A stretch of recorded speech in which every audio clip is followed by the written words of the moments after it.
sadri wa yassir li amri wahlul 'uqdatam min lisani yafqahu qawli. Qala Allahu ta'ala fil Qur'anil Karim, a'udzubillahi minasyaitonir rajim. Kristen Ya ayyuhallazina amanu taqullaha haqqa tuqatih wa la tamutunna illa wa antum muslimun. Shadaqallahul azim wa amma ba'du.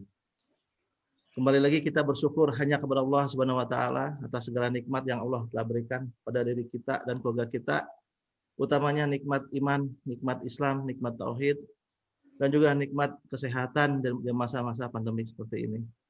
Atas nikmat-nikmat tersebut kita sampaikan dengan perkataan tawadu hanya kepada Allah Subhanahu wa taala dengan perkataan alhamdulillah ya Allah, alhamdulillah, alhamdulillah. Dan juga kita bersama dengan itu kita juga minta ampunan hanya kepada Allah Subhanahu wa taala atas kesalahan dosa-dosa kita, dosa kecil maupun dosa besar, maksiat kecil maupun besar, sengaja maupun tidak sengaja. Kita sampaikan perkataan tawadu hanya kepada Allah Subhanahu wa taala dengan perkataan istighfar, astagfirullah, astagfirullah, astagfirullah. Salam dan salawat kita sampaikan pada Rasulullah Shallallahu Alaihi Wasallam, para keluarganya, para sahabat, para pengikutnya hingga akhir zaman. Dan semoga Allah takdirkan diri kita dan keluarga besar kita menjadi bagian dari golongan dan Rasulullah Shallallahu Alaihi Wasallam tersebut. Amin, amin. Amin. Kemudian hari ini hari Ahad 11 Oktober sebagai direncanakan, kita bersyukur Ustadz Iwan juga sudah hadir di tengah-tengah kita dan beberapa diskusi dengan Ustadz Iwan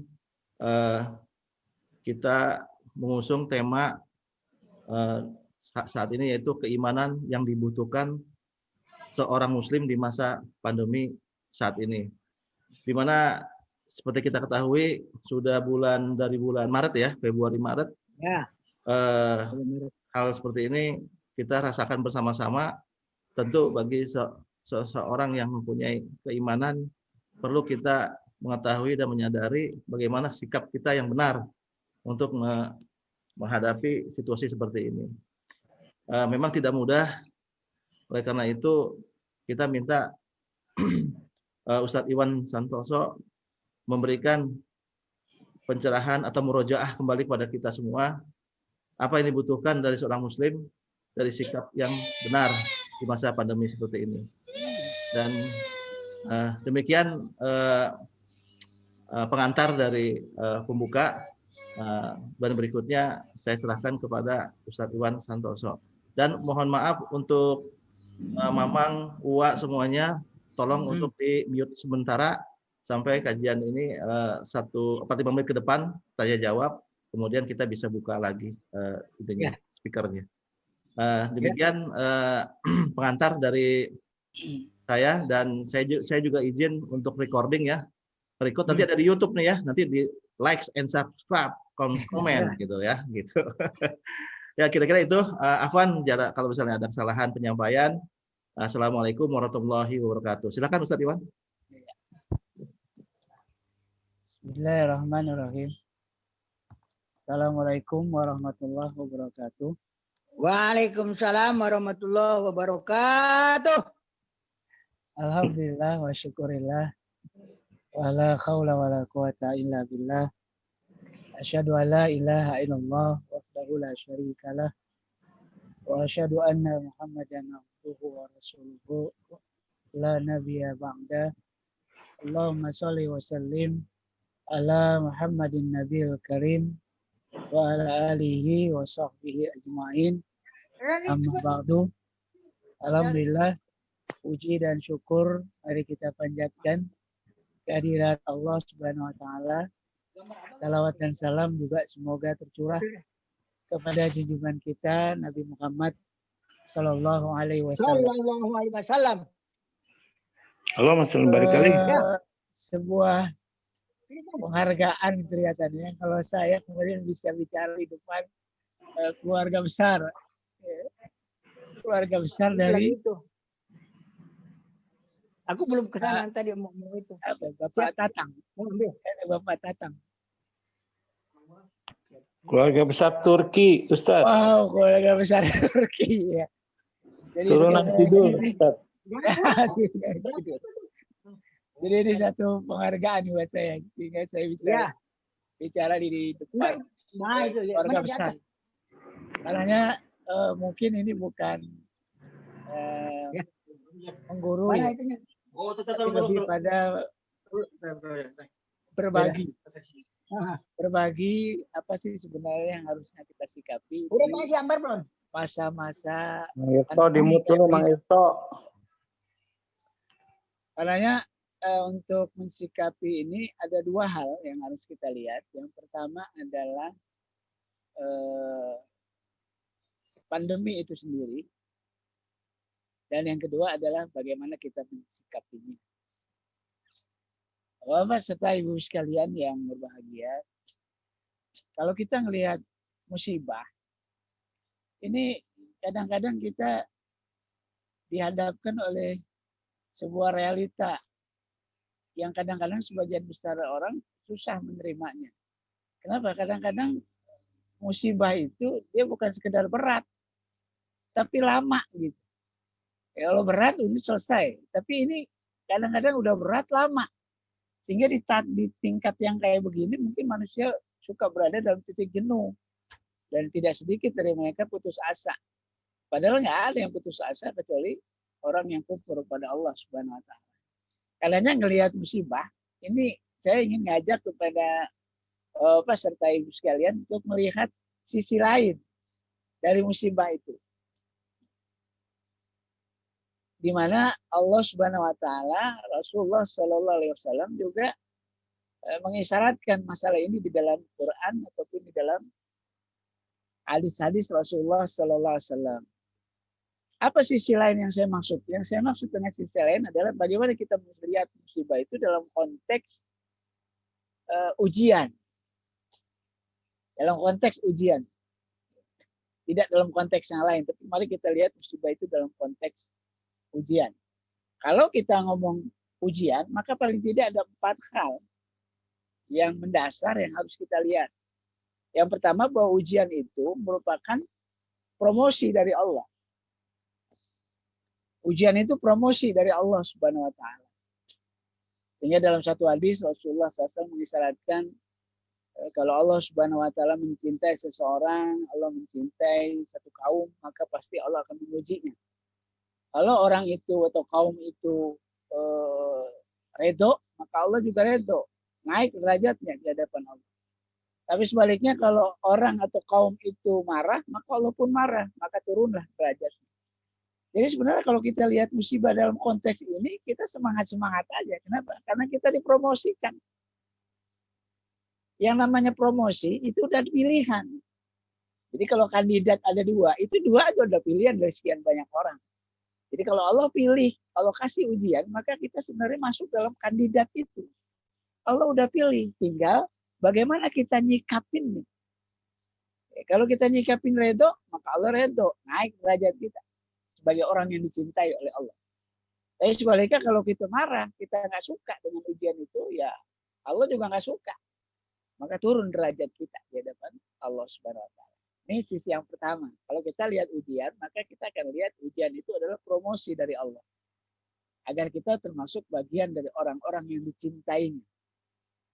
Yang kedua, kalau kita melihat ujian, maka ujian itu dalam kacamata seorang muslim, itu sifatnya seleksi. Seleksi. Untuk bisa melihat mana yang benar, mana yang salah, untuk bisa melihat mana yang sabar, mana yang nggak sabar, untuk bisa melihat mana yang tawakal, nggak tawakal, bahkan untuk bisa melihat mana yang teman, mana yang lawan, kawan dan lawan itu kalau ada ujian. Jadi ini juga kita semangat sebenarnya kalau ada ujian, karena Allah seleksi. Seleksi dari sekian banyak orang itu, mana orang dari mereka yang beriman benar dan mana di antara mereka yang imannya dusta. Karena Allah Subhanahu wa taala berfirman dalam satu ayatnya, A'udzubillahi minasyaitonirrajim. Bismillahirrahmanirrahim. Ahasiban nas ayatraku ayyaqulu amanna wa hum la yuftanun. Apakah manusia dibiarkan saja mengatakan diri mereka beriman? Kata Allah nanti dulu. Padahal mereka belum diuji. Walaqad fatanna alladziina min qablihim fala ya'lamanallahu alladziina shadaqu wa la ya'lamanal kadzibin. Kata Allah Subhanahu wa taala, orang-orang dahulu udah diuji sama Allah. Kenapa? Untuk melihat siapa di antara mereka yang imannya benar dan siapa di antara mereka yang imannya dusta. Ada orang yang imannya dusta, ada. Orang-orang yang seenaknya mengatakan beriman padahal dia tidak beriman. Di dalam Al-Quran Allah contohkan di dalam surat Al-Baqarah ketika Allah bicara tentang orang munafik. Orang munafik itu disebut oleh Allah Subhanahu wa taala dengan orang yang ngaku beriman tapi sebenarnya Allah nggak ngakuin iman mereka. Qalu amanna wa hum la yu'minun. Mereka berkata kami beriman, tapi Allah katakan tidak. Mereka bukan orang mukmin. Jadi memang perlu ada seleksi, perlu ada ujian untuk melihat gitu. Mana yang emas benar, mana yang emas imitasi ya gitu kira-kira. Mana yang imannya benar, mana iman yang dusta. Bahkan mana kawan, mana lawan. Kalau nggak ada ujian, nggak kelihatan. Itu yang kedua.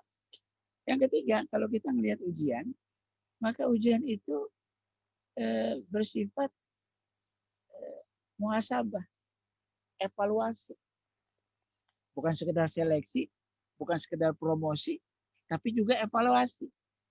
Karena bisa jadi emang jangan-jangan ada yang salah di kita. Gitu. Sampai turun musibah itu bisa jadi emang ada yang salah di kita. Karena yang ketiga, kita harus melihat ujian dalam konteks evaluasi. Karena kalau benar, kalau kita benar, maka yang turun berkah. Dalam Al-Quran Allah Subhanahu wa taala mengisyaratkan walau anna ahlal qura amanu wa taqau lafatahna alaihim barakatin minas sama'i wal ardi walakin kazzabu fa akhadnahum bima kanu yaksibun.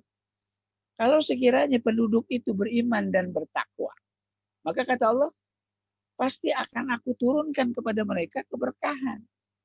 Keberkahan dari langit dan dari bumi. Walakin kazzabu fa akhadnahum bima kanu yaksibun. Sayangnya kemudian mereka mendustakan ayat Allah. Karenanya Allah ambil lagi. Keberkahannya dicabut lagi sama Allah. Kenapa? Bima kanu yasnaun, karena perbuatan maksiat yang mereka lakukan. Jadi kalau benar kita berimannya benar, akhlak kita benar, ibadah kita benar-benar semua, itu harusnya yang turun keberkahan. Tapi ini kita udah sholat rajin, ngaji rajin, tapi turun musibah. Nah ini artinya kita kelihatannya harus evaluasi. Jangan-jangan emang ada yang salah di kita. Peserta ibu sekalian yang berbahagia, karena kita bisa lihat peristiwa tentang Bani Israel. Bani Israel itu dilaknat sama Allah. Sedemikian rupa. Itu karena dia maksiat. Gitu. Apa kemaksiatan yang mereka lakukan? Kalau kita lihat dalam Al-Quran itu ada dua kemaksiatan besar yang mereka lakukan. Yang pertama, kanu la yatanahawna an munkarin fa'alu. Kemaksiatan yang mereka lakukan, yang pertama, mereka tuh kalau melihat kemungkaran nggak mau merubah. Didiemin aja tuh kemungkaran. Ini kemaksiatan di hadapan Allah. Dan yang kedua, kanu la yatanahawna an munkarin fa'alu. Bagaimana mereka nggak peduli terhadap kemungkaran. Yang kedua, taruh katsiran minhum yatawallawna alladziina kafaru. Kebanyakan mereka sudah mengangkat orang-orang kafir sebagai pemimpin. Jadi dua ini, karena dua ini maka kemudian Allah melaknat orang-orang kafir dari Bani Israel. Ini introspeksi aja. Ada dua kejahatan yang kalau kita kerjain yang turun bukan kebaikan, bisa jadi musibah. Yaitu kita nggak peduli dengan dakwah, kita udah nggak lagi amar ma'ruf nahi mungkar, kita udah nggak ngajak lagi orang pada kebaikan, dan yang kedua kita udah ngangkat orang-orang kafir sebagai pemimpin. Kalau ini udah ada, ya udah, ya kita sholat, rajin dan sebagainya, bisa jadi Allah turunin musibah demi musibah. Jadi yang ketiga adalah bahwa musibah, ujian itu merupakan sarana untuk evaluasi. Jangan-jangan memang ada yang salah di kita. Dan yang keempat, kalau kita lihat musibah dalam konteks ujian, maka kita akan melihat bahwa ujian itu merupakan sarana Allah untuk mendekatkan kita kepadanya. Gitu. Kenapa? Karena bisa jadi kemarin tuh kita enak terus sampai lupa, sampai lalai. Gitu.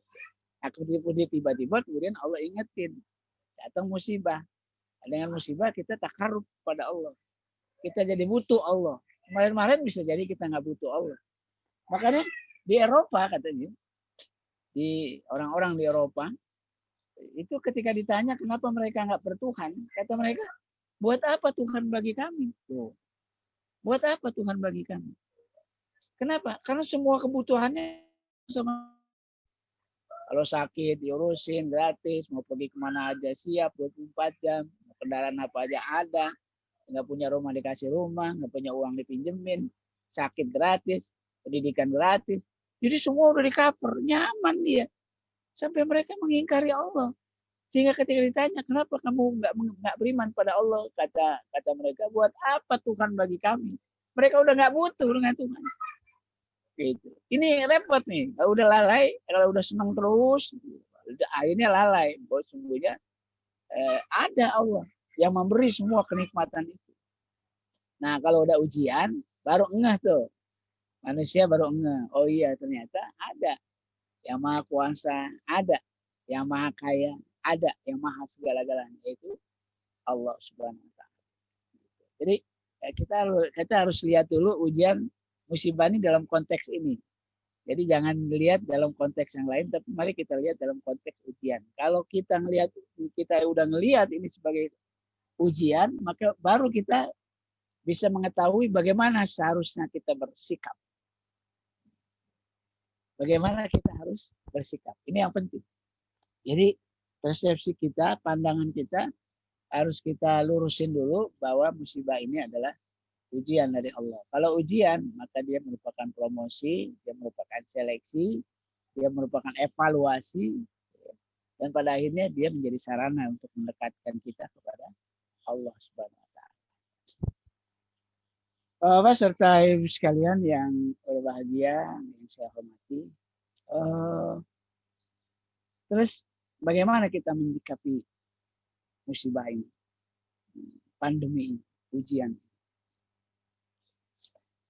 Ada banyak sarana sebenarnya yang bisa kita pakai.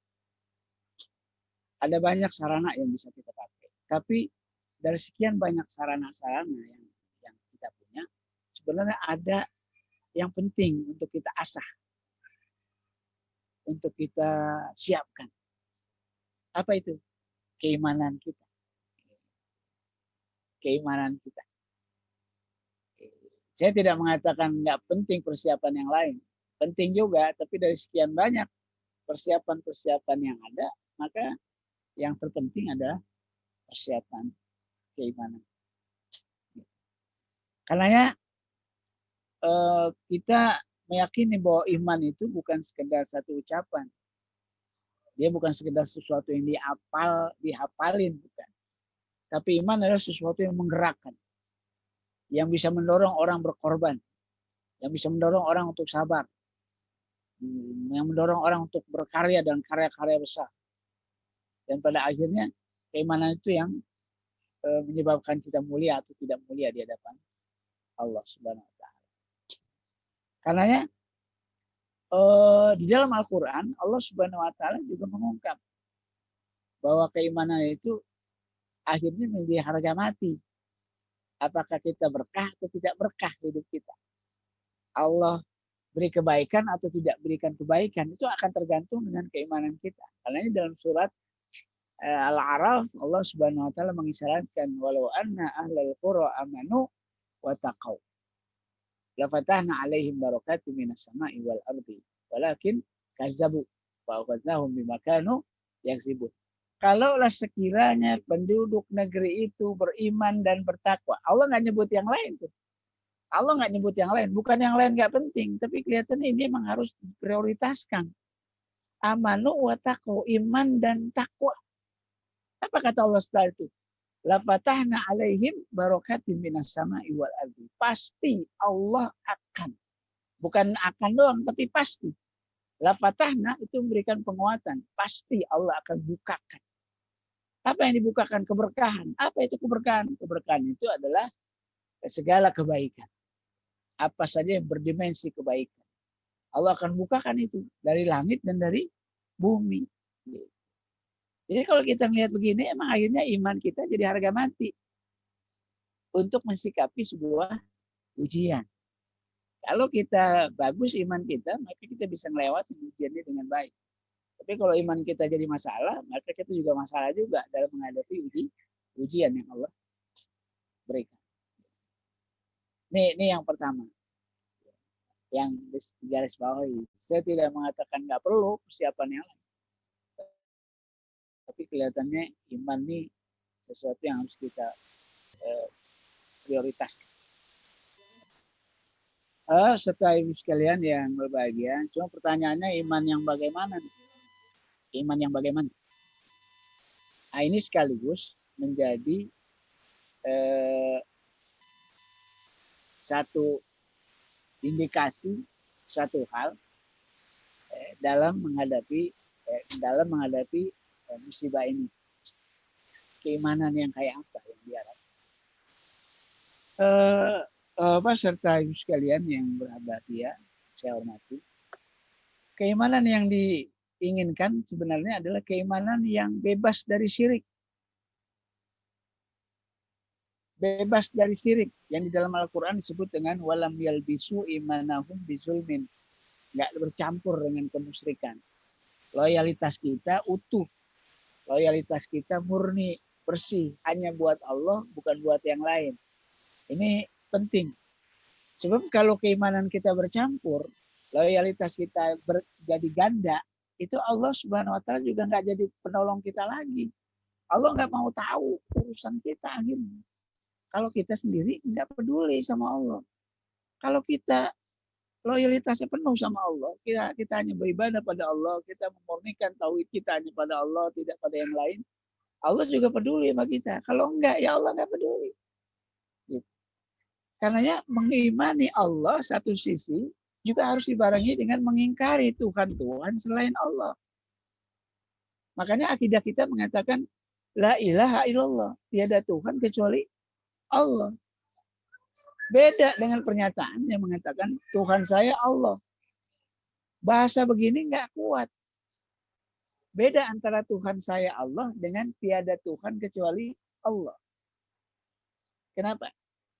Kalau kita mengatakan Tuhan saya Allah, itu ada nggak Tuhan-Tuhan lain? Bisa jadi ada. Yang penting Allah Tuhan saya. Tapi boleh nggak Tuhan-Tuhan yang lain ada? Ada, bisa jadi. Bahasa itu mengarah ke situ. Jadi nggak tegas. Seperti saya mengatakan saya makan tempe. Saya makan tempe. Ada nggak daging di situ? Bisa jadi ada. Ada nggak nasi di situ? Ada. Nggak salah. Kenapa? Karena tempe juga ada di situ. Dan saya makan tempe. Jadi membuka peluang yang lain juga ada. Tapi kalau kita mengatakan tidak, saya tidak makan kecuali tempe, ada nggak yang lain? Nggak ada. Nggak ada. Nah ini yang saya maksud memurnikan. Memurnikan tauhid kita hanya kepada Allah, mukhlishina lahuddin, ikhlas, bersih, hanya kepada Allah, bukan pada yang lain. Ini jadi penting. Sehingga kalau ada orang mukmin cinta pada kebenaran, itu artinya dia harus benci dengan kebatilan. Emang begitu. Ini dua hal yang nggak bisa dipisahkan. Nggak boleh ngambil satu. Kedua-duanya. Cinta pada kebenaran, satu sisi dia harus benci pada kebatilan. Jangan sampai ada orang yang cinta kebenaran, tapi cinta juga sama kebatilan. Nah, ini nggak ada. Kalau kita senang dengan taat, itu artinya kita benci dengan maksiat. Ini dua hal yang nggak bisa dipisahkan. Dan harus dipenuhi ketika kita bicara tentang tauhid yang murni. Nggak ada orang senang maksiat, senang dengan taat, tapi pada saat bersamaan, senang juga maksiat. Nah, ini dipertanyakan. Ini jadi dipertanyakan akhirnya. Karenanya di dalam Al-Quran Allah Subhanahu Wa Taala berfirman, laisal birro. Di dalam Al-Quran nggak ada kamu menemukan satu kaum. La tajidu kauman kata Allah. La tajidu kauman yu'minuna billahi wal yaumil akhir yuwaduna man hadallahu wa rasul. Nggak ada kamu menemukan satu kaum yang mereka beriman kepada Allah dan hari akhir. Terus kamu melihat mereka berkasih sayang dengan musuh-musuh Allah. Nggak ada. Nggak ada. Katanya cinta sama Allah, tapi cinta juga sama musuh Allah. Ini nggak ada. Jadi ya saya maksud dua hal ini nggak bisa dipisahkan. Beriman sama Allah, mengingkari Tuhan-Tuhan selain Allah. Cinta pada taat, benci dengan maksiat. Senang dengan kebatilan, benci dengan senang dengan kebenaran, benci dengan kebatilan. Ini dua hal yang harus jadi satu. Karenanya Allah berfirman, Wa may yakfur bitaghut wa yu'min billah faqad istamsaka bil urwatil wuthqa lam fisama laha. Maka barang siapa yang mengingkari tagut, yaitu tuhan-tuhan selain Allah, dan dia beriman kepada Allah, maka Allah katakan faqad istamsaka bil urwatil wuthqa. Maka dia telah berpegang pada tali yang sangat kuat, lam fisama laha, dan enggak akan putus selama-lamanya. Ini jaminan. Jadi yang pertama untuk ngadepin musibah, ngadepin ujian, yang pertama kita harus bersihkan loyalitas kita, tauhid kita hanya buat Allah, bukan buat yang lain. Karena kalau kita masih menghadirkan yang lain, maka Allah nggak mau peduli lagi dengan urusan kita. Bahkan kalau kita berdoa, Allah nggak mau dengar.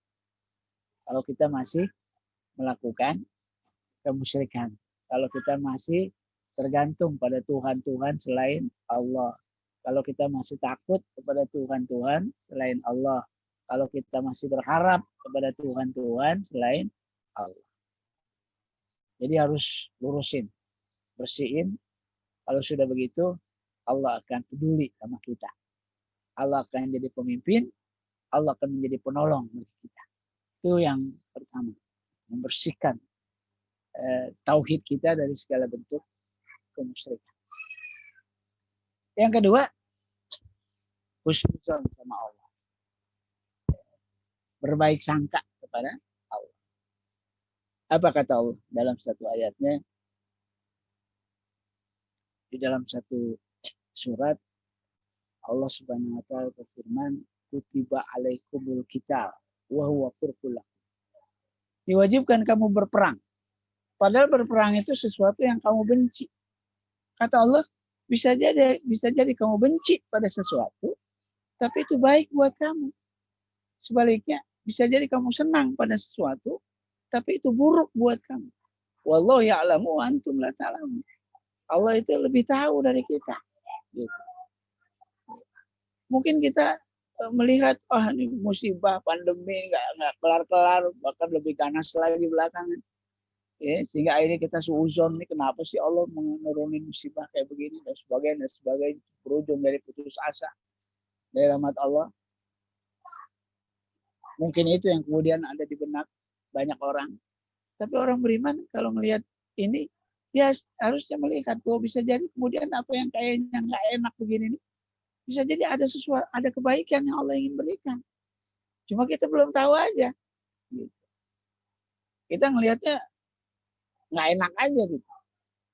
Padahal yang nggak enak belum tentu buruk buat kita. Bisa jadi ujungnya baik. Sebaliknya yang kita senang, yang kita cintai, itu belum tentu juga baik buat kita. Bisa jadi buruk ujungnya. Gitu. Karena dalam hal ini nggak ada sikap yang kita harus tampilkan dalam menghadapi musibah ini, dalam menghadapi pandemi ini, kecuali tetap berhusnuzon sama Allah. Pasti ada kebaikan yang Allah ingin berikan buat kita. Gitu. Ini harus tertanam kuat di hati kita. Karena Allah Subhanahu wa taala nggak akan memberikan yang buruk buat orang yang beriman. Pasti Allah berikan yang terbaik. Karena sikap yang kedua, kalau ngadepin pandemi begini, ya mari sama-sama kita tetap berhusnuzon. Kita yakin Allah Subhanahu wa taala ingin memberikan kebaikan yang banyak buat kita. Itu yang kedua. Yang ketiga, ini nggak kalah penting juga. Kalau kita ngelihat musibah ini, maka sikap yang kemudian kita harus lahirkan adalah bertawakal kepada Allah Subhanahu wa taala. Menyerahkan semua pada akhirnya kepada Allah Subhanahu wa taala. Ini sikap orang beriman. Tawakal. Kayak apa tawakal itu? Dalam Al-Quran, Allah Subhanahu wa taala mengisyaratkan dalam surat Al-Anfal, karena Allah berfirman, "Innamal mu'minuna alladzina idza dzukirallahu wajilat qulubuhum wa idza tuliyat 'alaihim ayatuhu zadatuhum imanan wa 'ala rabbihim yatawakkalun." Sesungguhnya yang namanya orang beriman adalah orang yang manakala disebut nama Allah bergetar hatinya. Ketika dibacakan ayat-ayat Allah bertambah-tambah imannya. Wa 'ala rabbihim yatawakkalun. Kenapa? Karena orang beriman hanya bertawakal kepada Allah Subhanahu wa taala. Kita lihat ayat, pelan-pelan kita lihat. Kata Allah, orang beriman itu adalah iza zukirallah wajilat qulubuhum. Manakala dibacakan ayat Allah, bergetar hatinya. Disebut nggak yang baca siapa? Nggak disebut. Nggak penting jadinya siapa yang baca Quran, siapa yang ngingetin. Nggak disebut itu. Iza zukirallah wajilat qulubuhum. Manakala diingatkan akan Allah, siapa yang ngingetin? Nggak disebut. Kenapa? Orang beriman nggak terikat sama yang nyebut. Orang beriman terikat dengan apa yang disebut. Gitu. Jadi kalau lihat ayat gini, orang beriman nggak terikat sama makhluk kepada siapa atau siapa, tapi orang beriman akan melihat substansinya, isinya. Iza zukirallah. Manakala diingatkan akan Allah, itu yang penting. Maka bergetar hati. Kenapa? Karena orang beriman nggak terikat sama makhluk, tapi orang beriman terikat sama Khalik. Wa idza tuliyat alaihim ayatu, manakala dibacakan ayat-ayat Allah. Siapa yang baca? Nggak disebut di ayat ini. Jadi nggak penting siapa yang baca. Yang penting bacaannya benar, bacaannya bagus. Selama dibaca benar bagus, jadi nggak penting siapa yang baca. Karena orang beriman nggak terikat, nggak bersandar sama orang yang baca. Tapi orang beriman bersandar sama yang dibaca, yaitu Al-Quran, ayat Allah, firman Allah Subhanahu wa taala. Kalau begitu, zadathum imana, bertambah-tambah imannya. Adik kita kan suka begini, kalau yang baca ini Qori'ah, baca Quran udah bagus, kita bergetar tuh hatinya. Tapi kalau engkong kita baca Quran, anak kita baca Quran, istri kita baca Quran, nah katanya ini biasa aja, nggak bergetar. Orang beriman nggak terikat sama siapa yang baca sebenarnya. Selama bacaan itu benar dan bagus. Benar bacaannya, harus benar dan bagus. Bukan sekedar benar. Karena suatu saat Rasulullah SAW bersabda, Man lam yataghanna bil Quran falaysa minni. Siapa yang baca Quran tapi nggak dibagusin, dia bukan bagian dari umatku. Jadi harus dibagusin. Ada bagus tapi nggak benar. Ini nggak benar juga. Ada yang benar tapi nggak bagus. Nggak pas juga. Tapi harus benar dan bagus. Kalau Quran udah dibaca benar dan bagus, udah siapapun. Nggak penting siapa. Karena orang beriman nggak tergantung, nggak bersandar pada makhluk. Pada siapa yang baca. Tapi orang beriman itu bersandar dengan apa yang dibaca. Makanya ayat ini kemudian dikunci sama Allah. Wa ala rabbihim yatawakkalun. Kenapa? Karena orang beriman hanya bersandar kepada Allah, bukan kepada yang lain. Orang beriman hanya bersandar kepada makhluk, bukan pada Khalik. Karena mungkin ada pelajaran besar ketika Rasulullah SAW wafat, Nabi meninggal. Banyak sahabat waktu itu yang nggak siap. Kalau Muhammad meninggal, gitu. Salah satu adalah Umar bin Khattab, nggak siap ya. Coba. Dalam hal kayak begini, sosok Nabi aja nggak boleh disandarin. Kenapa? Karena Nabi juga manusia, makhluk. Apa kemudian kalau Rasulullah SAW wafat terus kita murtad? Kan nggak boleh. Terus sudah nggak ada Nabi, terus kita kafir lagi. Nggak bisa. Ini dalam hal begini, seorang Nabi aja nggak boleh disandarkan. Gitu.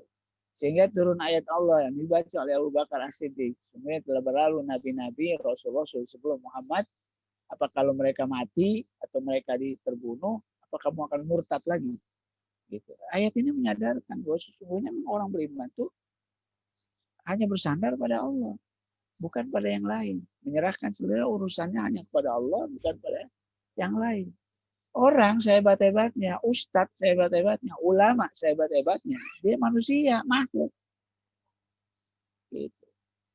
Dan yang jelas ulama, ustadz bisa meninggal.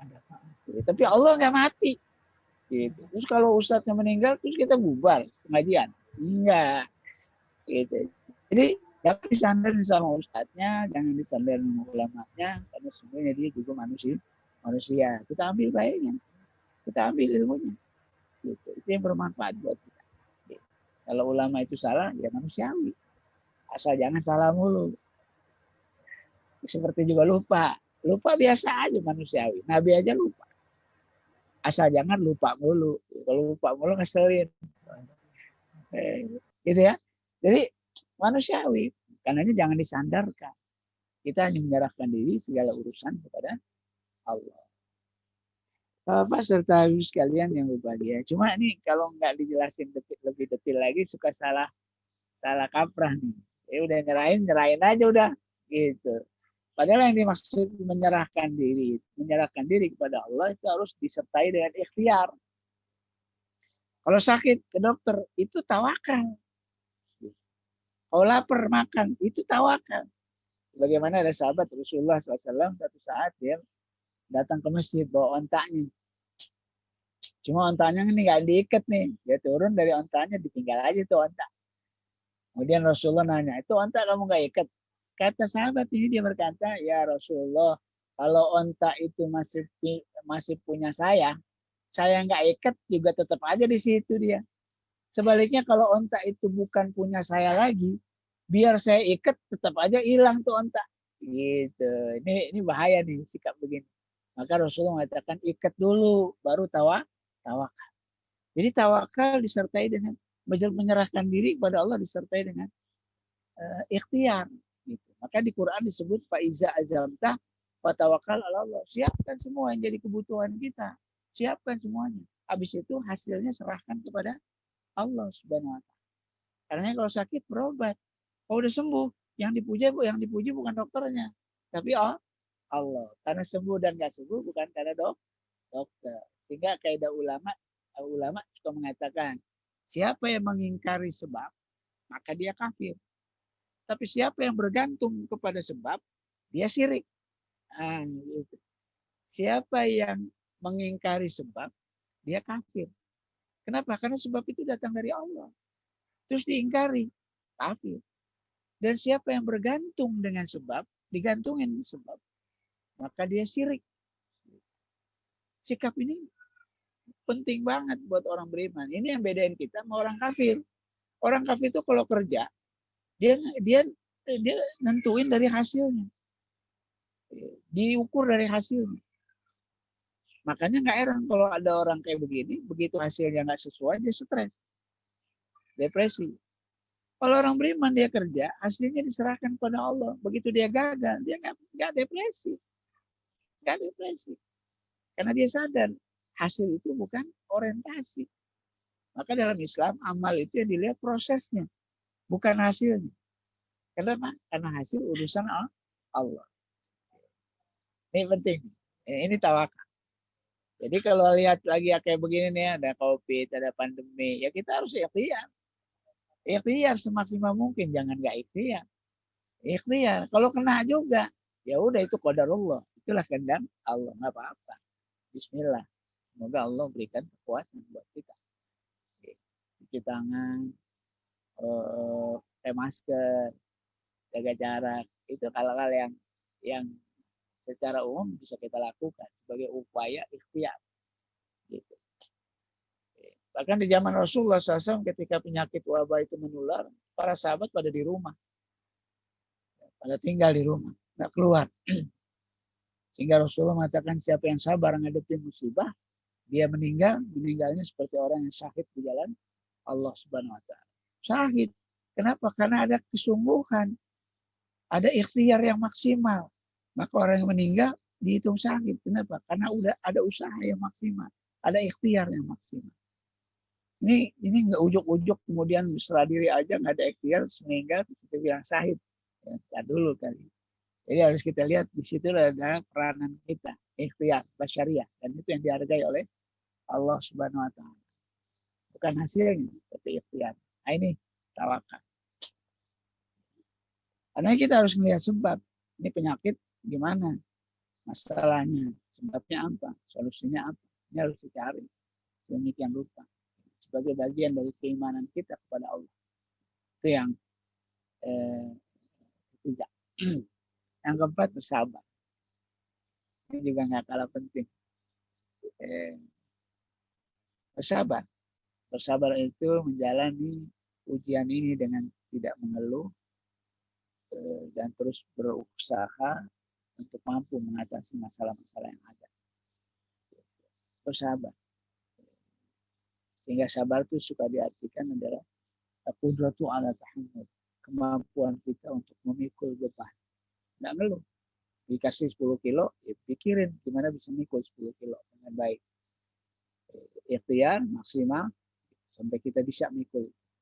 Kenapa? Karena kita sadar benar Allah tuh nggak akan kasih beban yang kita nggak sanggup mikulnya. La yukallifullahu nafsan illa wus'aha. Emang nggak mungkin Allah zalim sama kita. Jadi kalau Allah kasih musibah kayak begini, sebenarnya itu artinya kita mampu ngadepinnya. Tinggal bagaimana kita berikhtiar. Nah ini yang kemudian disebutkan sabar. Menjalani ujian ini dengan terus istiqomah, tidak mengeluh, dan membangun ikhtiar-ikhtiar yang memungkinkan kita bisa mampu memikul beban ini, wabah ini. Ini yang disyaratkan oleh Allah Subhanahu wa taala dalam satu Al-Qur'an, "Walanabluwannakum bisyai'in minal khaufi wal ju' wa naqsin minal amwali wal anfusi wath thamarat wa basyiril sabirin." Allah Subhanahu wa taala akan menguji kamu dengan kekurangan harta, kekurangan jiwa, kekurangan pangan, makan.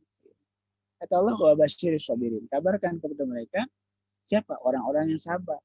Siapa orang sabar itu? Alladzina idza asabathum musibah qalu inna lillahi wa inna ilaihi raji'un. Kata Allah, orang yang sabar itu ketika dia dapat musibah, dia mengucapkan inna lillahi wa inna ilaihi raji'un. Ini orang yang sabar. Ya dalam hadis yang lain Allah Subhanahu wa taala Rasulullah SAW mengungkap kalau ada orang dapat musibah kemudian mengucapkan innalillah, maka Rasul mengatakan Allah akan ganti yang hilang itu dengan yang lebih baik. Allah akan ganti yang hilang itu dengan yang lebih baik kalau kita sabar. Karena yang berikutnya adalah sabar. Yang kemudian kita juga harus yakin akan pertolongan Allah. Ini penting. Di sela-sela orang banyak putus asa, di sela-sela orang stres, depresi, orang beriman dengan keimanannya dia harus yakin atas pertolongan Allah Subhanahu wa taala. Cuma yakinnya bukan sekedar yakin. Yakinnya harus diimbangi dengan ketaatan kita kepada Allah. Dengan kesiapan untuk sami'na wa ato'na. Siap dengar dan siap taat kepada Allah. Harus dibarengi dengan sikap ketundukan dan kepatuhan. Hanya kepada Allah. Habis itu yakin kalau Allah beri pertolongan. Jadi yakinnya juga bersyarat. Jadi jangan asal yakin. Asal yakin jadi repot. Tapi harus dibarengi dengan kesiapan kita untuk taat kepada Allah. Kalau kita udah taat, pasti Allah akan nolong kita. Itu pasti. Karena ini kita harus yakin. Kalau kita tunduk patuh sama Allah, pasti Allah akan tolong kita. Iya. Karena ini kita harus yakin. Nggak boleh ragu. Ini yang diungkap oleh Allah Subhanahu wa taala ketika bicara tentang orang beriman. Orang beriman siapa sih? Orang beriman itu kata Allah, innamal mu'minuna alladzina amanu billahi wa rasulihi tsumma lam yartabu wa jahadu bi amwalikum wa anfusikum fi sabilillah ulaika humus shadiqun.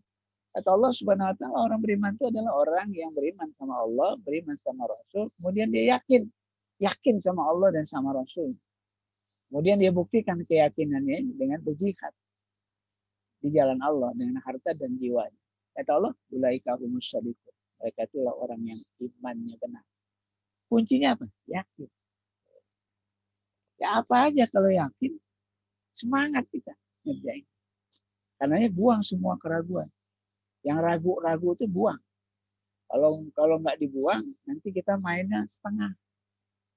Tanggung mainnya. Kenapa? Karena ada keraguan. Makanya ketika bicara Quran, dari awal Allah Subhanahu wa taala sudah mengatakan alif lam mim dzarikal kitabu la raiba fihi hudal lil muttaqin. Alif lam mim inilah kitab Quran yang enggak ada keraguan. Jangan ragu. Itu ayat pertama di Quran. Habis alif lam mim Al-Fatihah, alif lam mim langsung Allah mengatakan kamu jangan ragu sama Quran. Kalau ragu masalah nanti ini. Di ayat pertama belum bicara yang lain. So kalau ragu masih ada nanti kita baca Quran. Ujung-ujungnya apa? Protes sana, protes sini. Kok begini atau kok begitu dan sebagainya. Tapi kalau orang udah yakin, udah tinggal jalanin aja. Apa yang difirmankan oleh Allah dalam Al-Quran. Jadi ini penting. Apa aja yang bikin ragu, kita mainnya setengah jadi tanggung. Saya suka orang-orang suka nanya, Kalau kerja, gaji berapa? Gaji berapa? Orang suka nanya. Kata bosnya, ntar gimana nanti dah. Orang ini semangat nggak kerja? Nggak semangat. Kenapa? Nggak jelas. Nggak jelas. Oh kerja tuh yang penting gajinya jelas. Oh kerjaan nggak jelas nggak penting. Yang penting gajinya jelas. Orang semangat. Kenapa? Kalau kerjaan bukan urusan kita, katanya urusan bos. Jadi apa yang nggak jelas kita tanggung mainnya. Ini harus yakin. Apalagi berkait dengan pertolongan Allah.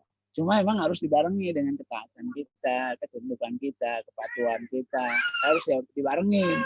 Jadi bukan keyakinan kosong. Keyakinan yang berisi, yang berkualitas. Harus dibarengi dengan ketundukan, kepatuhan pada Allah SWT. Yakin. Ini secara akidah kita harus tancapkan kuat dalam hati kita. Pasti Allah akan menolong kita dan pasti Allah akan keluarkan kita dari masalah-masalah, musibah-musibah.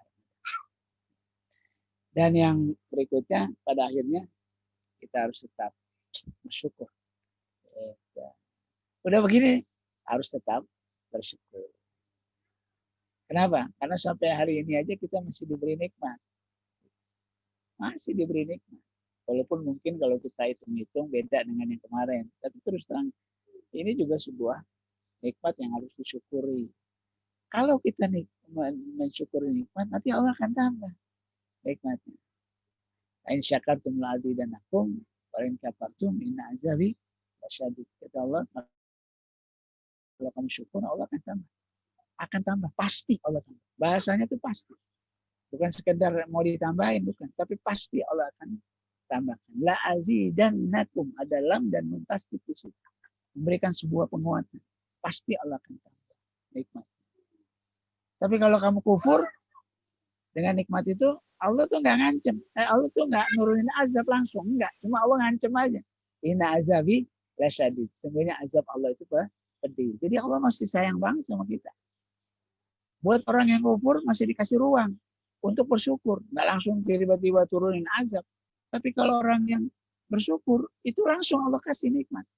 Nggak dikasih ruang untuk nanti-nanti. Kagak. Langsung dikasih nikmat. Ditambahin nikmatnya. Tapi kalau orang itu kufur, itu nggak langsung diazab. Tapi dikasih ruang buat orang itu untuk bisa bersyukur. Kalau dia kufur lagi, baru Allah laknat. Baru Allah turunkan azab. Ini kan Allah sayang banget sama kita. Allah sayang sama kita. Bapak serta sekalian yang berbahagia. Cuma juga bukan berarti kemudian yang dimaksud tambah nikmatnya itu tambah materinya, enggak. Bisa jadi berkahnya yang ditambah. Gitu. Manfaatnya yang ditambah. Mungkin materi segitu-segitu aja. Nominalnya kalau uang mungkin segitu-gitu aja. Tapi mungkin berkahnya Allah beri tambah. Sehingga di zaman Rasulullah itu ada pengikut-pengikut Nabi, orang-orang miskin, orang-orang du'afa. Bilal bin Rabah, Ibnu Mas'ud itu orang-orang miskin. Mau diapain orang miskin? Mungkin nggak kepikir di benak kita.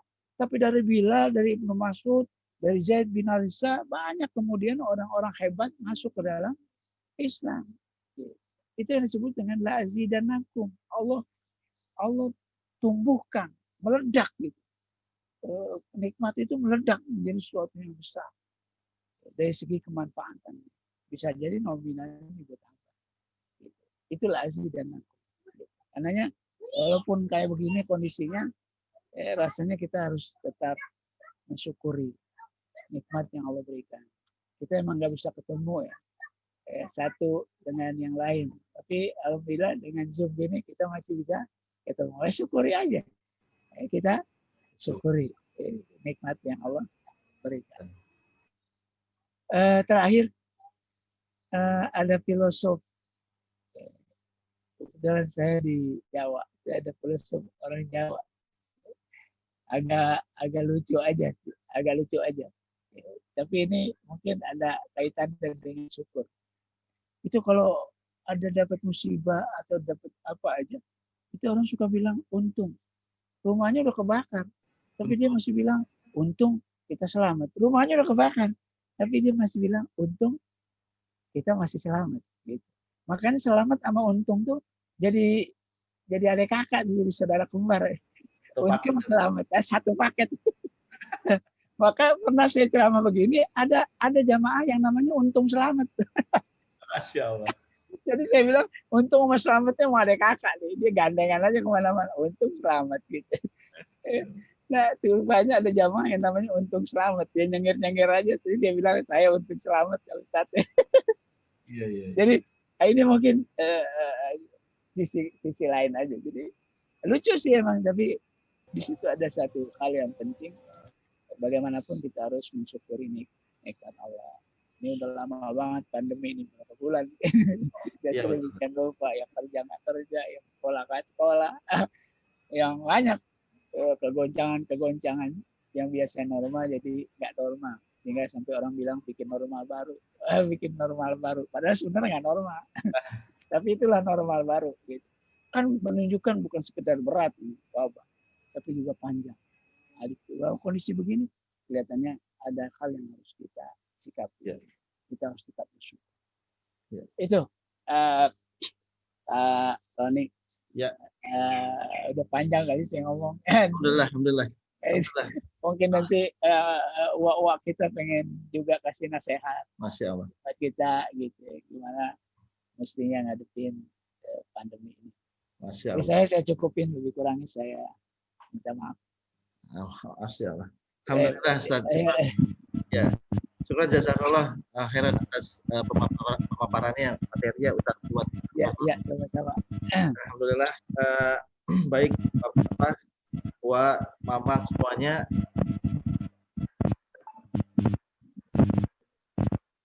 Alhamdulillah kita sudah mendengarkan ya materi dari Ustadz Iwan ya, perihal bagaimana terkait keimanan kita dalam menghadapi pandemi seperti ini. Di awal beliau sampaikan terkait dengan mensikapi musibah dengan ujian, sikap ujian. Dan tentu itu hal ini akan merubah penerimaan kita terhadap kejadian seperti ini. Nah, sekarang selanjutnya sebentar ya Ustadz ya. Ini ya. Saya sudah sedikit. Demo udah lama kita Jumat. Tua nih. Kemudian berikutnya kita akan masuk ke sesi tanya jawab ya Tat ya, punten ya Tat ya. Jadi Ustadz, sebentar, Ustadz Iwan di mana Ustadz Iwan?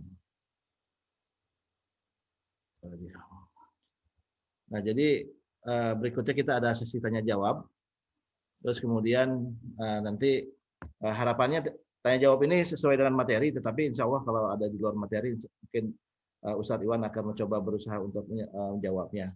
Nah, sambil menunggu pertanyaan-pertanyaan dari Mamang semuanya, sepupu, kakak semuanya, mungkin sambil menunggu ada pertanyaan awalan nih Tat, bahwa kita ketahui penamaan dari yang namanya ketidakenakan tuh ada namanya ujian, ada namanya musibah, ada namanya cobaan gitu ya Ustadz ya. Nah mungkin Ustadz bisa menjelaskan apa sih itu perbedaannya antara nama-nama tersebut, terus kemudian apa bedanya dengan kaum muslimin sama orang non muslim perihal nama-nama tersebut. Nah jadi kita cukup benar gitu loh untuk menyampaikan apakah ini ujian, cobaan maupun musibah. Silakan Ustadz. Ustadz Afwan, Ustadz masih di mute, Ustadz. Ustadz masih di mute.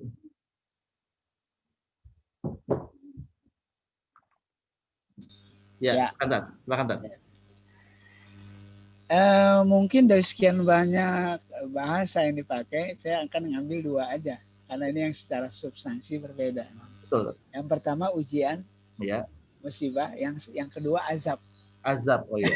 Gitu. Kalau coba sama bentuknya bisa musibah bentuknya. Ya. Sama-sama bentuknya bisa musibah. Iya. Bisa pandemi, bisa banjir, bisa tanah longsor. Ya. Cuma ada dua sisi yang bisa dilihat. Ini ujian atau ini azab dari ujian atau azab. dari Allah Subhanahu wa taala gitu ya. Ya. Ini beda ini gimana nih? Ini ujian apa azab nih? Ya, betul. Ini Allah menguji kita apa Allah marah sama kita? Gitu. Kalau soal ini memang kita bisa lihat dari yang pertama, ketika wabah itu datang, ketika musibah itu datang, kita dalam keadaan bagaimana? Baik. Apa sedang dalam taat kepada Allah, Ya. sedang takarub pada Allah, Ya. sedang dekat sama Allah. Kalau itu musibah datang, yakinlah bahwa itu ujian. Ujian. Ya. Tapi kalau musibah itu datang dalam keadaan kita lagi maksiat, ya, lagi bikin yang mungkar, Ya. jauh dari Allah, Ya. Nah, kelihatannya ini azab. Azab. Gitu. Jadi ini kita bisa ukur di kita aja nih. Iya, betul. Ini musibah apa? ya? Apa azab? Ya. Nah ini kaitannya dengan yang kedua. Iya. Gitu. Kalau azab itu turun, ada Iya. orang mukmin, ada orang kafir. Nah, Ini gimana? Iya. Buat orang mukmin Iya. itu tetap menjadi rahmat. Iya. Makanya orang yang meninggal ngadepin ujian dia syahid. Masya Allah. Tapi orang kafir dia azab, tetap azab buat orang kafir. Gitu. Sama-sama dia tinggal bareng di Iya. tempat yang sama, Iya. komunitas sama, azabnya apa musibahnya itu juga. Tapi kata Nabi, musibah itu buat orang beriman jadi rahmat. Tapi buat orang kafir itu jadi azab. Azab. Gitu. Namanya dua tat ya, jadi penama. Dua, dua Pak Ibu. Ya. Nama dua. Ini yang secara substansi berbeda. Ya, siap.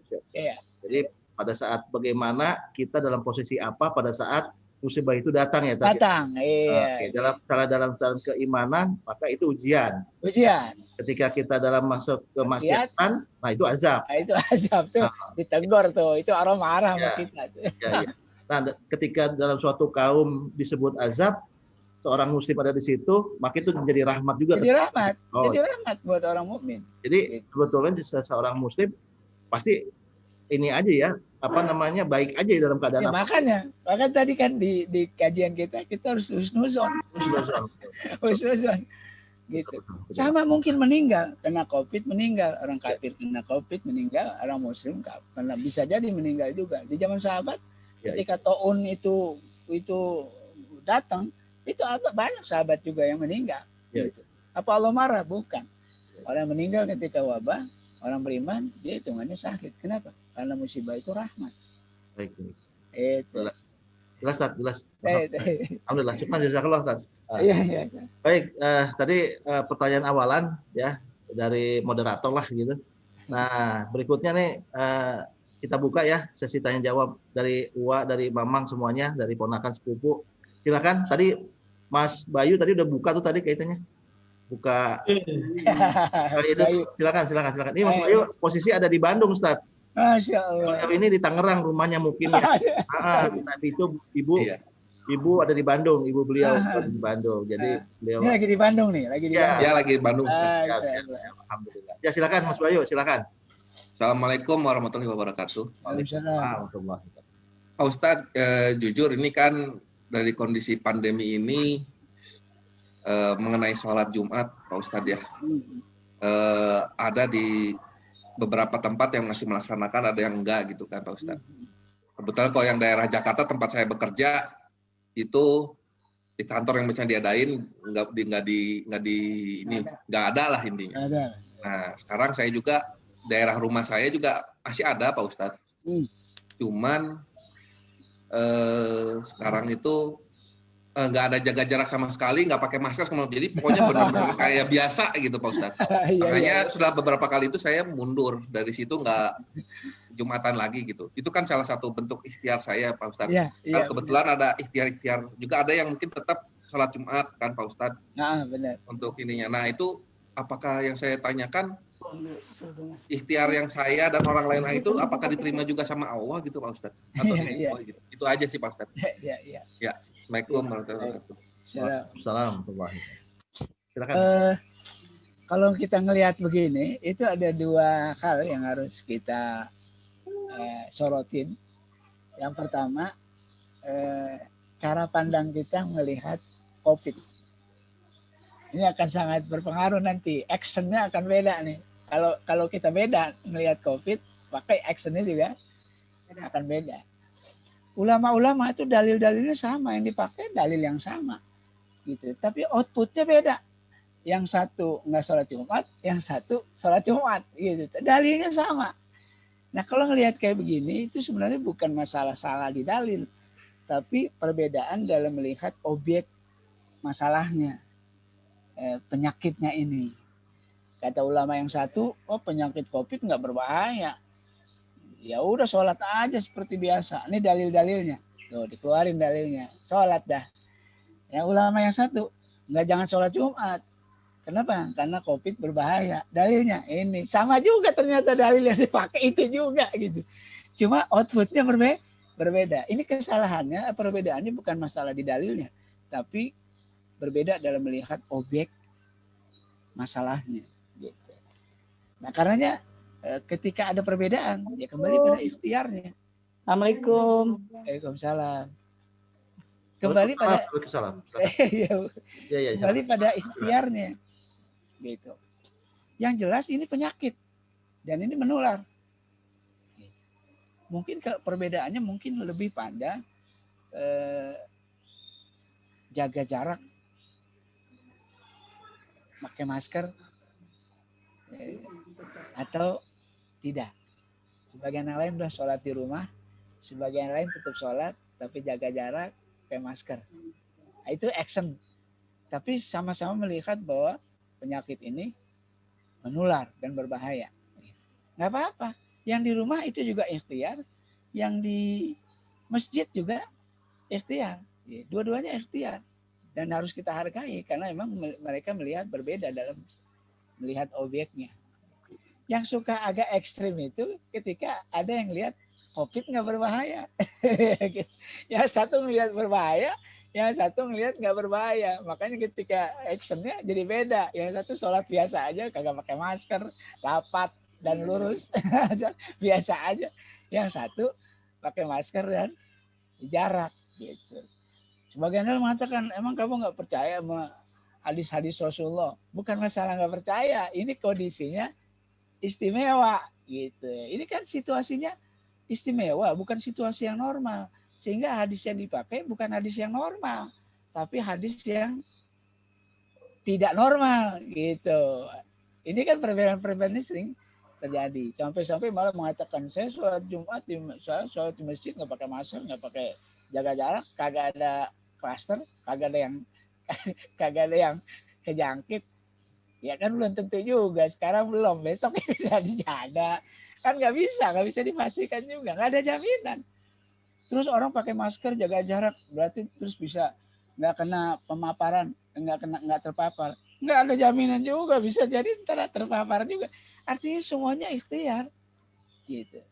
Karena saya sih berharap sih kalaupun mau sholat ya masker lah paling nggak, masker lah paling nggak. Karena masker itu bukan kebaikan buat kita, tapi juga kebaikan buat orang yang kita hadapin. Jadi bukan ngelindungi kita masker, tapi ngelindungin orang lain. Jangan-jangan penyakitnya di kita masalahnya, bukan di orang lain. Kalau kita nggak pakai masker, ya bisa jadi orang yang jadi sakit gara-gara kita. Gitu. Jadi masker saya itu pelindung bagi Mas Bayu, masker Mas Bayu pelindung buat saya. Gitu. Jadi sama-sama melindungi. Karena Rasulullah jangan bikin mudarat dan jangan memudaratkan orang lain. Itu dua hal yang harus disikapi. Jangan bikin mudarat, tapi juga jangan memudaratkan orang lain. Gitu.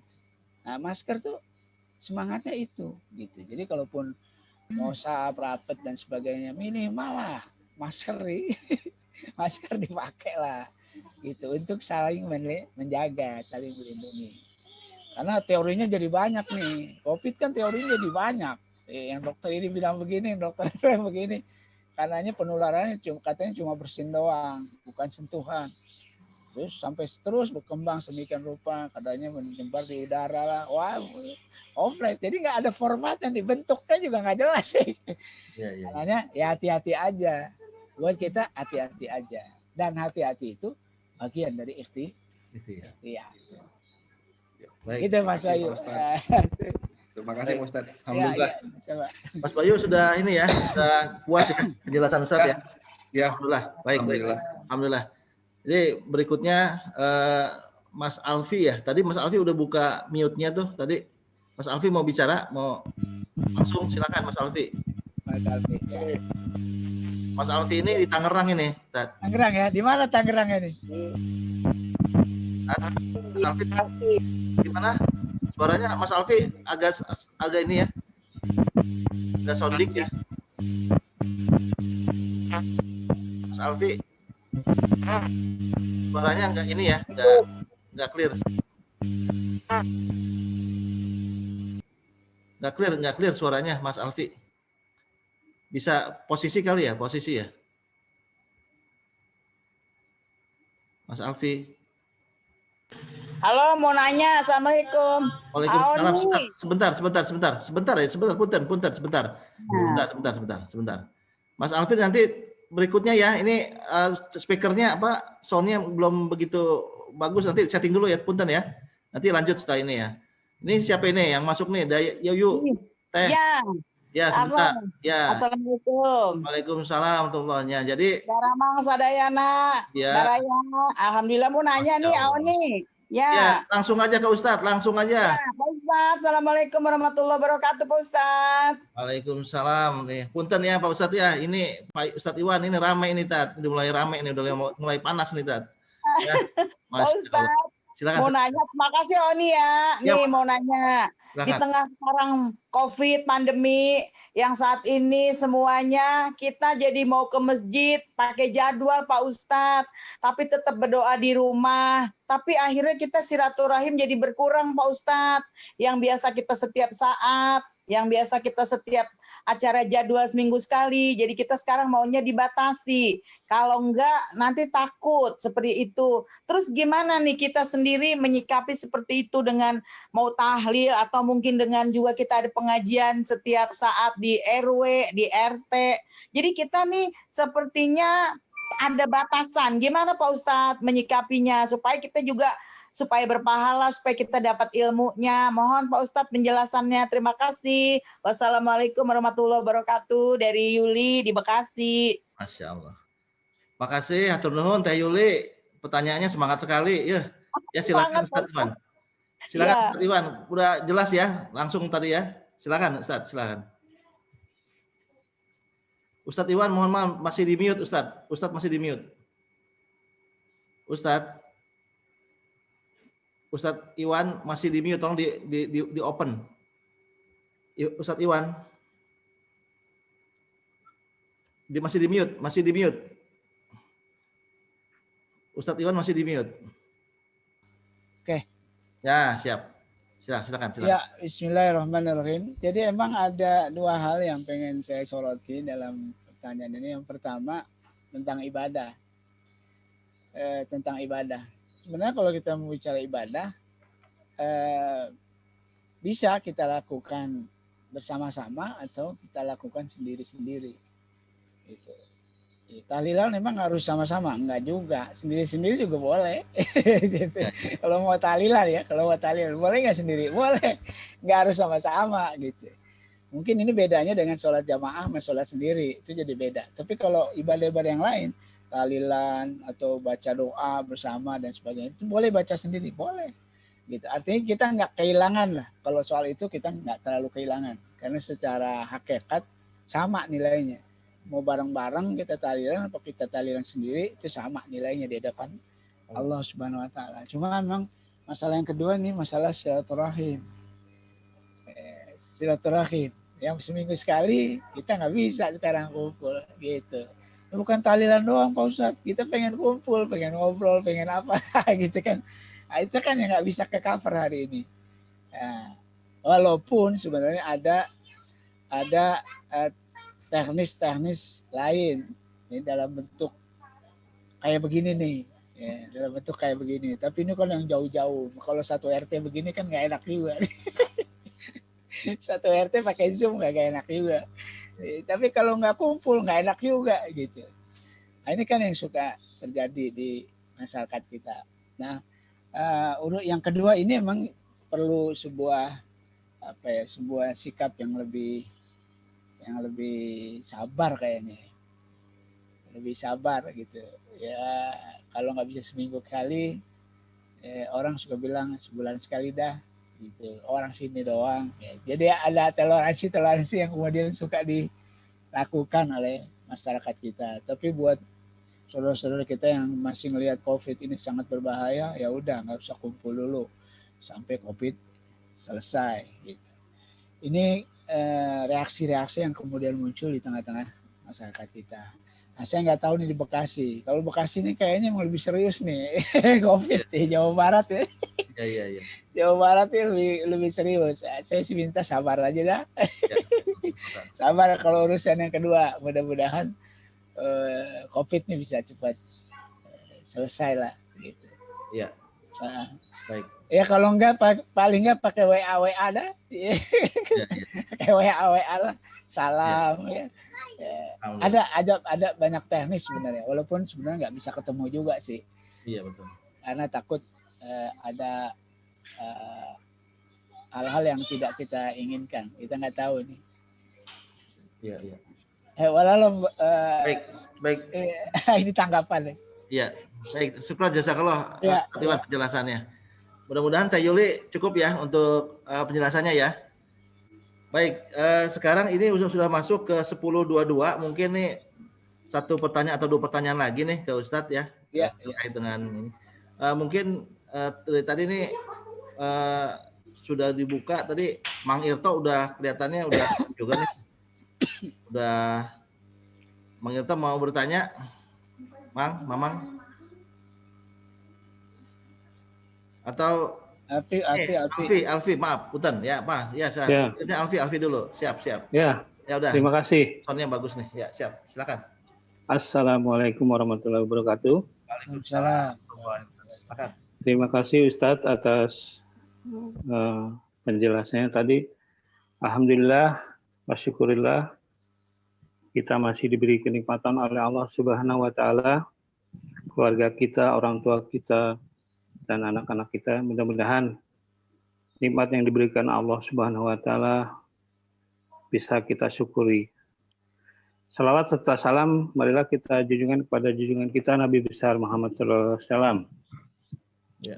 Pak Ustadz, ini saya Alfi. Apa ya? Oh nih, kalau saya Alfi apa ponakan apa ya sepupu apa gitu ya. Ini kita ketemunya di ini, ketemu di Cucu. Di Cucu. Iya. Orang tua, adik kakak ya, orang tuanya. Jadi Ustadz, di masa pandemi saat ini, apakah ibadah-ibadah kita pahalanya tidak mengurangi pahala? Misalnya, mohon maaf Ustadz, pahala berjamaahnya, pahala ya biasakan kita berjamaah ya Ustadz. Artinya kemungkinan Allah Subhanahu wa taala menurunkan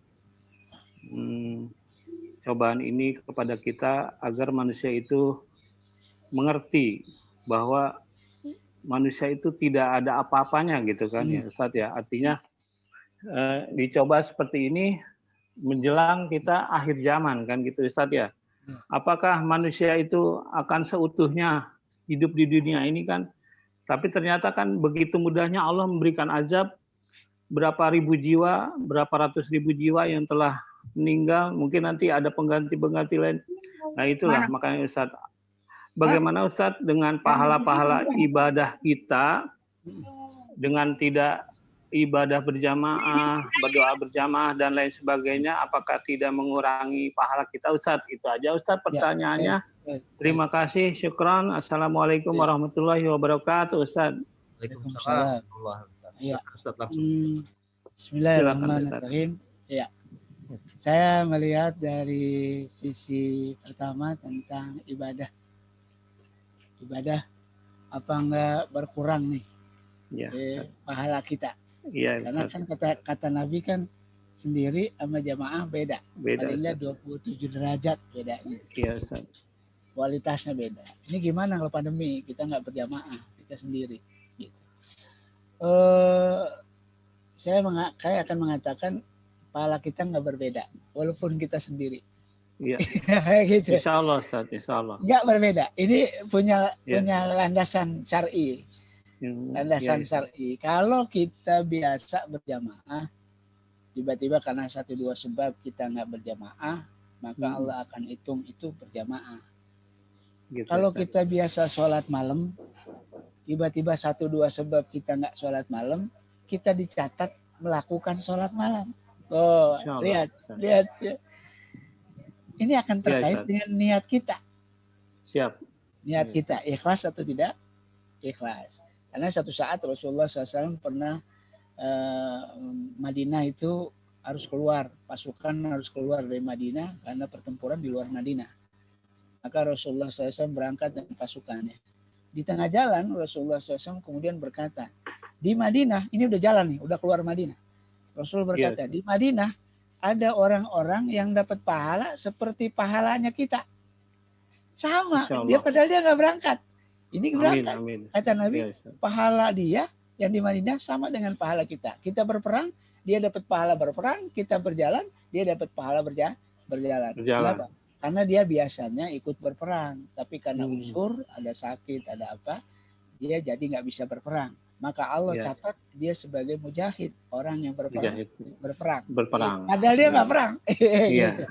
Nah, dalam konteks ini juga kita bukan nggak mau berjamaah, tapi karena ada sebab, gitu. Ada sebab yang harus kita respon. Nggak boleh direspon juga, karena ini ujian. Gitu. Harus kita respon. Nah, responnya dengan sholat di rumah. Biasanya jamaah. Sekarang sholat di rumah. Kalau biasanya jamaah, walaupun sholat di rumah, kalau kita lihat dari hadis Nabi tadi, ini ada di Riyadhus Shalihin. Hadis ini ada di Riyadhus Shalihin. Itu kata Rasulullah, orang ini juga dapat pahala berjamaah. Dapat, Pak. Mudah-mudahan. Dapat pahala berjamaah. Gitu. Terima kasih, Ustaz.